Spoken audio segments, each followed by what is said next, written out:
Bonjour à tous, c'est Théo de Nouvelle Classe. Aujourd'hui, on parle du modèle client-serveur. Alors dans cette vidéo, on va voir les notions que tu dois connaître et sur mon site nouvelleclasse.com, j'ai préparé des vidéos d'exercices pour bien comprendre comment ça marche. Donc je t'attends sur Nouvelle Classe pour faire les exercices et on est parti avec le cours. Let's go!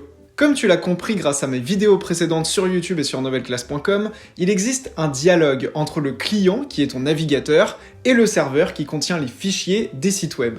Le client, et donc ton navigateur, va faire une demande qu'on appelle une requête HTTP au serveur, et le serveur va lui répondre en lui envoyant les fichiers que le client a demandé. Reprenons mon site qui permet de visualiser la communication entre le client et le serveur. Regardons dans le détail la réponse du serveur. On commence par voir l'entête de la réponse qu'on a étudiée dans le détail dans ma vidéo précédente.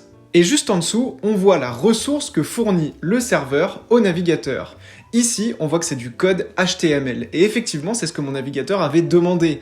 Mon navigateur voulait accéder à la page d'accueil de nouvelleclasse.com. Il a demandé au serveur la ressource de cette page d'accueil et le serveur lui a renvoyé le code HTML de la page d'accueil de nouvelleclasse.com. Le client est donc le navigateur que l'on utilise. Son rôle, c'est de mettre en forme ce code HTML pour l'afficher joliment sur notre écran. En effet, si on recevait le code HTML tel quel, évidemment, nous, en tant qu'êtres humains, on comprendrait pas grand-chose, on n'arriverait pas bien à naviguer sur les sites web, et donc c'est tout le rôle des navigateurs qui sont des logiciels comme Google Chrome, Safari, Mozilla Firefox, qui mettent en forme le code HTML et les éléments qu'envoie le serveur pour les mettre en forme et les afficher joliment sur notre écran. Il faut bien comprendre que plusieurs allers-retours, et donc plusieurs requêtes HTTP, vont être effectuées entre le client et le serveur quand on essaye d'accéder à une page web. En effet, le navigateur voit que dans le code HTML, d'autres ressources sont demandées pour afficher la page. Ça peut être des feuilles de style CSS ou bien des fichiers comme des images ou des vidéos qui sont stockées sur le serveur. Pour chacune de ces ressources supplémentaires, en plus du code HTML, le navigateur va refaire une requête HTTP, donc va refaire une demande au serveur, comme on peut le visualiser très bien avec la console du navigateur.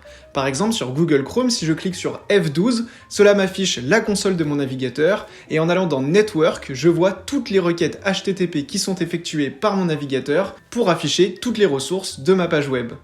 Comme tu l'as compris, pour afficher une seule page web, on a donc énormément d'allers et de retours entre le client et le serveur. On a une communication permanente entre notre navigateur et le serveur sur lequel sont stockés les fichiers. Et ces allers-retours, ils sont même constants lorsque le site est codé avec des langages web dynamiques comme le JavaScript et le PHP.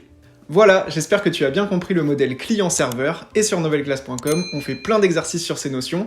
Je vous attends sur Nouvelle Classe, à très vite, c'était Théo, ciao.